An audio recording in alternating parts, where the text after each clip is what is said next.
तो 7 नहीं 80% युवाओं पे एफआईआर होती। आप 6 कंटेंट क्रिएटर उठा लीजिए इंस्टाग्राम से जो जाने माने चेहरे ना हो, जिनको कोई नहीं जानता लेकिन उनकी रील वायरल हो रही है, वो एक फेमस स्टार्स ना हो, जैसे सेलिब्रिटी है वो ना हो, 6 लोगों को आप उठा लीजिए, उन पे आप एफआईआर कर दीजिए। ये लोगों के लिए आई ओपनर होगा। आप रणवीर को एक टारगेट करके उस पर एफआईआर करके उस पे ये सब कुछ करके आप एक लेसन देना चाहते हैं। मुझे लगता है लोगों को कुछ नहीं समझ में आएगा। लेकिन जब तक एक आम आदमी, एक आम व्यक्ति पे एफआईआर नहीं होगी, एक आम कंटेंट क्रिएटर पे जो सो कॉल्ड कंटेंट बनाता है, जो इतना भद्र है कि मैं बता भी नहीं सकती किस टाइप का, किस कलर का पहने हो कि नहीं पहने हो, साफ पता चल रहा है। जो उन्हीं के लिए एक लेसन होगा कि रणवीर अलाहाबादिया को भी नहीं छोड़ा गया। अमीर हो गरीब हो कोई भी हो, ये करना सोमानी साहब के चीजें हमारे देश में नहीं होनी चाहिए। हमारे देश का संस्कृति वगैरह बहुत अलग है। हमको ये सब का ख्याल रखना चाहिए और इसके लिए सुप्रीम कोर्ट की अभी ये जिम्मेदारी है। सुप्रीम कोर्ट ने थोड़ा सा इसके ऊपर फोकस रखना चाहिए, इसका इन्वेस्टिगेशन क्लियर होना चाहिए और इनको सजा जरूर होनी चाहिए अगर इन्वेस्टिगेशन में फॉल्टी नजर आता है। अब अभी टेक्नोलॉजी की जो बात है ना, इवन दो क्रेडिट कार्ड से पेमेंट करने के बाद देख पाते हैं, लेकिन जो देखने वाला है उसको स्क्रीनशॉट रिकॉर्ड कर सकता है, रिकॉर्ड करके उसको वायरल कर सकता है। इसलिए वायरल कोई भी चीजें होती है, ये ना आए, इसके लिए मानसिकता बदलने की जो बात है ना, ये मानसिकता बदलने की बात है। बड़े लोगों को अगर सजा होती है ना, तो ही सब लोगों को इसका छोटे लोगों को सबक मिलेगा। मैसेज जाता है, एक मैसेज जाता है प्रियंका। और देखिए कानून सबके लिए एक होना चाहिए। ये नहीं है कि रणवीर अलग है या आम आदमी अलग है। जो भी अश्लीलता परोसे मैं उसके विरोध में हूं, लेकिन बात तब आ जाती है, मैं फिर ये कहने पे मजबूर हूं कि इस समाज में दोगलापन है और मैं डंके की चोट पे कह रही हूं। क्योंकि अगर आपने कहा कि उसने पहले बड़े बड़े नेताओं के साथ, बड़े बड़े सेलिब्रिटीज के साथ वीडियोस बनाई, इसलिए उसके इतने फॉलोवर्स थे। इंस्टाग्राम देख लीजिए, आप यूट्यूब चेक कर लीजिए, एक भी फॉलोवर अभी तक नहीं घटा है जब से उसकी ये वीडियो वायरल हो गई है। घर घर में हम लोगों ने ये वीडियो पहुंचा दी है, लेकिन उसके बाद भी अगर इतने ही लोग उसकी बाकी अच्छी चीजों के फॉलोवर्स थे, तो आखिर ये जो अश्लीलता उसने फैलाई है, तो उसका विरोध क्यों नहीं कर रहे हैं? क्यों उसको अनफॉलो नहीं कर रहे हैं? क्यों उसको आप सपोर्ट अभी भी कर रहे हैं?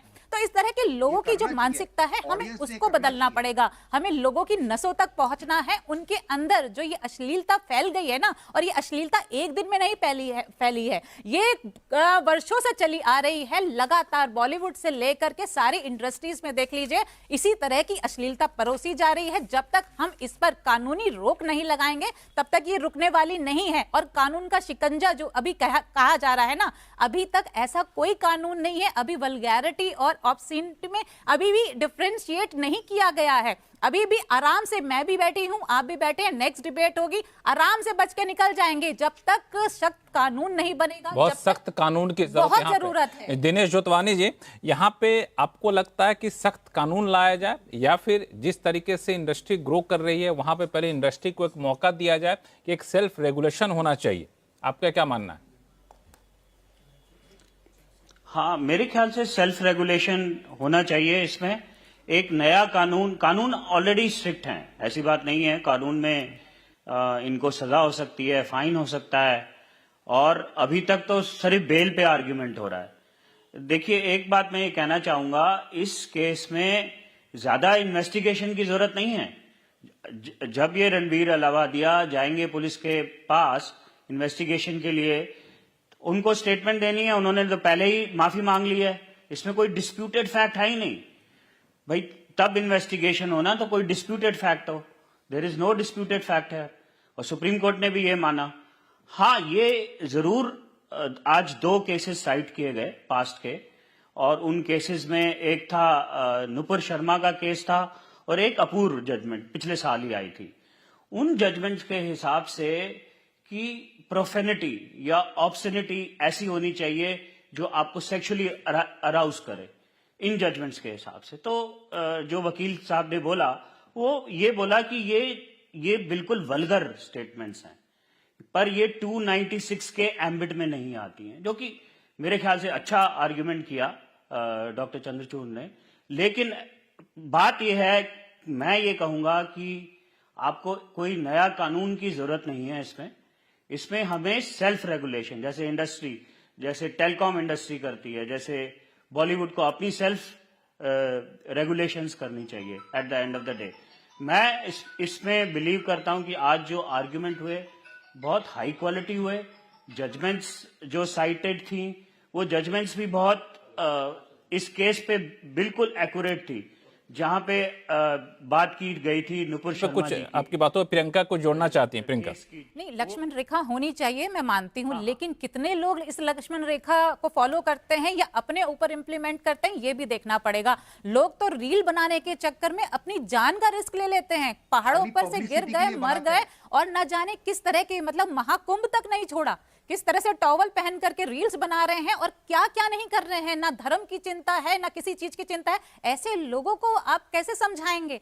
तो मैं फिर यही कहना चाहूंगी, जब तक कानून में सख्ताई नहीं होगी, देखिए लातों के भूत बातों से नहीं मानते हैं और सिर्फ कानून का डंडा ही चलता है। सिर्फ कानून का ही डंडा चलता है। हमारे साथ एक और खास मेहमान जुड़ चुके हैं, चारू शर्मा, जो कि एक्टर भी हैं और पूरे एंटरटेनमेंट इंडस्ट्री जुड़ी हुई है। चारू, यहाँ बहस चल रही इस बात पे कि आखिर रणबीर अलाहाबादिया ने जो कहा उसके लिए कानून सख्त होना चाहिए या फिर उन्हें कड़ी से कड़ी सजा दे करके एक उदाहरण मिसाल रखनी चाहिए, या फिर माफ़ी मांग लिया है तो अब छोड़ देना चाहिए? जी, फर्स्ट ऑफ ऑल जो गवर्नमेंट ने डिसीजन लिया वो बहुत अच्छा था। ठीक है, उनके जो पासपोर्ट जब्त कर लिए बहुत अच्छा डिसीजन है, और अब उनके ऊपर जिससे कि वो फरार नहीं हो सकेंगे, ठीक है, अपना देश छोड़ के भाग नहीं सकेंगे, भगोड़े घोषित नहीं हो पाएंगे वो लोग। ठीक है, तो अब उन्हें अपने देश में ही रहना पड़ेगा, और तो और उनको अपनी गवर्नमेंट के साथ में कॉपरेट भी करके चलना चाहिए। ठीक है, जैसे वो बुलाते हैं उनको कॉपरेट करके चले। एग्जैक्टली। और सेकेंडली, हम लोग ना इस मुद्दे को जितना बात करेंगे ना, उतना हमारे ना समाज की, ना अपने देश की, ना इसकी ओवरऑल इंडिया की बेइज्जती हो रही है, जितना हम इस बारे में बात कर रहे हैं। तो हो सके ना इस मुद्दे को ना, ये ऐसी चीज है, हम इसको अपने मोबाइल में ना दोहरा भी नहीं सकते हैं, देख भी नहीं सकते हैं। मतलब इतनी शर्मनाक बात इन लोगों ने करी है ना, जो ये बोल रहे हैं कि यूथ का है। हमारा यूथ बर्बाद हो जाएगा आने वाले टाइम पे अगर यही चलता रहा। और इवन नॉट ये, OTT भी कहीं ना कहीं, जहाँ OTT में गलत चीज दिखाई जाती है, उनको भी बैन लगाना चाहिए। बिल्कुल, कई सारे हैं सुझाव यहाँ पे आ रहे हैं, लेकिन एक मुद्दा और है कि जिस तरीके से इंटरनेट यूज़र की संख्या लगातार बढ़ रही है, ऐसे में सेल्फ रेगुलेशन की बात कर देना या फिर कहना कि एक सामाजिक दायित्व जो है उसको खुद लक्ष्मण रेखा खींच लेंगे, ऐसी चीज़ें नहीं होनी चाहिए, वो कितना व्यवहारिक दिख रहा है? या फिर अब समय आ गया है कि सरकार को यहाँ पे ज़्यादा सख्त होने की ज़रूरत है? जो यहाँ पे बिल आ रहा था, बिल में इस तरह की बातें रखी भी गई थी जिसका विपक्षी पार्टियों ने विरोध भी किया था कि आप फ्रीडम ऑफ स्पीच का पे शिकंजा कस रहे हैं। तो ये सारी बातें अब क्या हट जाए और इसके बाद सरकार को इस तरफ सख्त कानून ला करके ऐसी चीज़ों को हमेशा के लिए रोक देना चाहिए? इस पर चर्चा करेंगे हम लोग छोटे से ब्रेक के बाद, कहीं जाइएगा नहीं।